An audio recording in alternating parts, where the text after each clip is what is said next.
I am Pastor Tidi Kasuku. I am the lead pastor of the Word of Life Church International.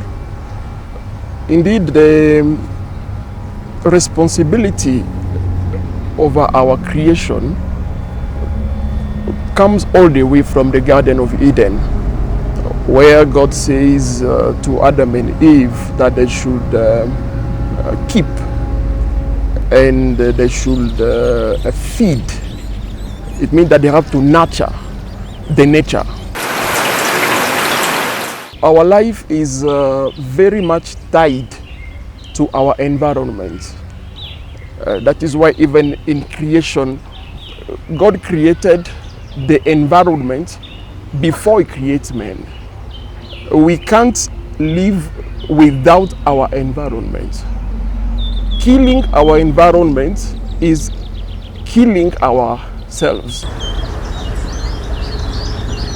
My name is David Wakoge, coordinator Friends of Ondiro Wetland, and today we are very excited because we have done tree growing with your church, and I'm happy because when God created Adam and Eve, He instructed them to take care of earth, and by that time there was no word pollution. Therefore, God created the world that was pure, and that purity should have a center role in the church, because the church must speak out when there is cases of environmental pollution, and at the same time the church must be at the center stage of any conservation effort. The church, I mean, it starts from the pastor himself, and the first thing I think to do it is teaching, because the foundation of the church is teaching. And I believe that the first thing to do it is to teach the people right attitude toward our environment.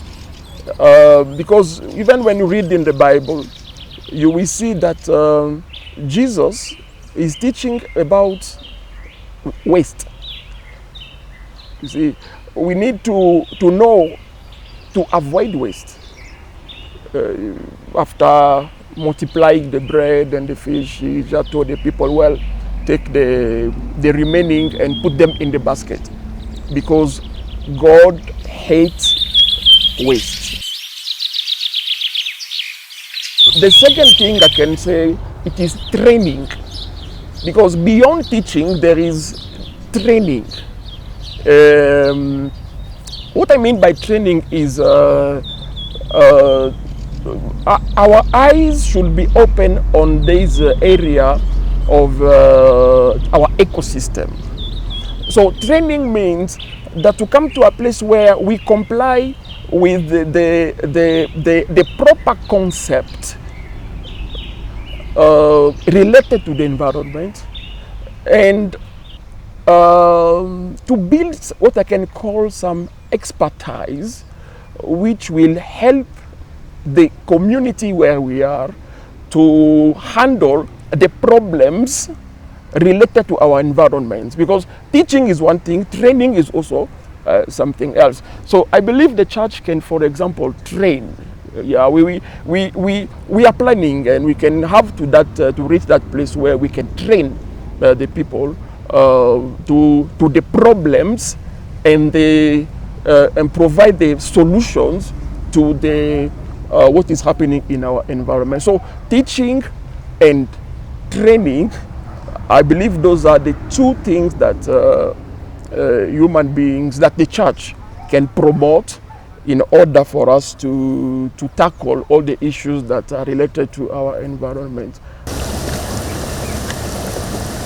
Today I feel happy that the church has taken up this matter, and we have been able to grow around 500 indigenous species, which will, in the years to come, will be a beautiful canopy of trees.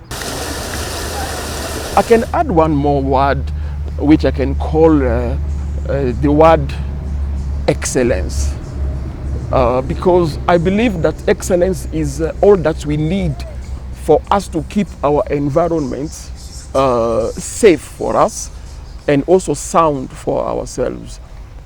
So when I talk about excellence, what I mean is to come to a place where we build new habits. You get the habit of respecting the environment, to respect our nature. You know, for example, to come to a place where I can't throw a paper bag on the floor. I have to put it in the dustbin. For example, to learn to use wisely our energy in our homes, around us, not cutting trees, respecting our environment by having right attitude and behaviors toward our what we call our mother nature. The responsibility of the church today is just to go back to the Garden of Eden as God has instructed us to keep it, because in our environment is where we find our food, it's where we build our houses, it is where we find shade when it is heavy raining or when it is so hot. My name is Kimani Mungai, a member of Word of Life International Church.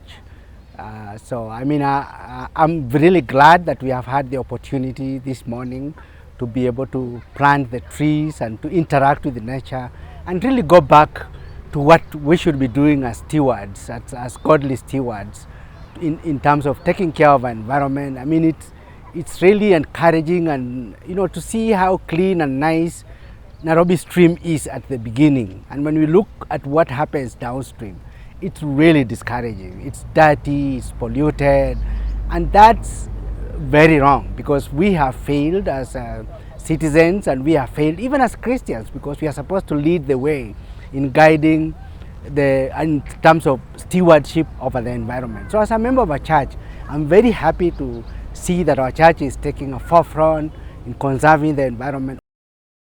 We all know what's happening with climate change, the challenges that the world and even Kenya and Africa and Kenya are going through. We just came from drought 3 years ago, and then excessive rains in the last 10 or so months. So it's clear what climate change is doing to us. And part of it is we have failed in our responsibility. What are some of the activities, some of the action people do that you think they need to change, the behavioral change? I think there's a lot of carelessness in the way that we dump waste. For example, how we handle our waste. We are not careful where we throw it. Like I've seen even here, we are finding plastics, in the swamp, which is really negative. In the sea and the lakes, we are seeing also a lot of plastics around, which are really wrong, and it's wrong. And then the whole issue of cutting down trees and cutting down good environmental spaces to put up concrete spaces, which is like our cities, what our cities and our towns look like, are really, we are not being good stewards, I would say. So I mean, there's a lot of corrective measures that we need to take, and we need to take personal responsibilities, as it were, to be able to be better stewards than we have been doing. And I think the country has done very badly. We have the issues of plastic. We have straws, we have cups, plastic cups, plates, which you go to a wedding, and when they are used, they are thrown away. Yeah, what's your feeling? Do we need those plates or those plastic items, or we need to do away? In terms of plastics, I think, to me, I think like my workplace is a good example where we have banned zero plastic at all. There is no plastic. We use recyclables, we reuse, which is a nice way of like handling the environment. But you see now, people are still careless in the way they use like straws. When you drink a soda or juice, but what happens to that straw? It's a big problem in terms of how it's handled post-use, and it's a one-time use. You can't use a straw twice. You know, the same thing with these plastic glasses that we find in hospitals, in restaurants, in many places. When we go, we have these disposable plastic cups, which are a nuisance. They will take many years to disintegrate, and they are really a pollution. So I think it's a really long use, and I think we need to come to an end. In fact, the country has banned the use of single-use plastics. We need to honor that and stay at that. And as Christians, I think we need to lead by being an example and showing that we are really following and doing what is right in terms of conserving our environment. Do you think now the church can take advantage when they conserve, they can be able to have a sanctuary in such places? Of course, because what is happening is that majority of the churches we have in Kenya are urban churches, and you find that even the congregants do not have spaces where they can go and interact with nature. We know that petitions, prayers, most of the time are done in solitude, in quiet places. And the most quiet places on earth are found in nature. So therefore, like today, what you have seen is that Ondire has a circumference of 3.3 kilometers. It has some spots that can be used for prayers. It has spaces that can be used for worship, for fellowship, and whereby the church can feel the closeness to nature. Because if you look at the Bible, most of the events that took place were nature-based. So I'm happy that even today the church has come to interact with nature and to impact nature for the better.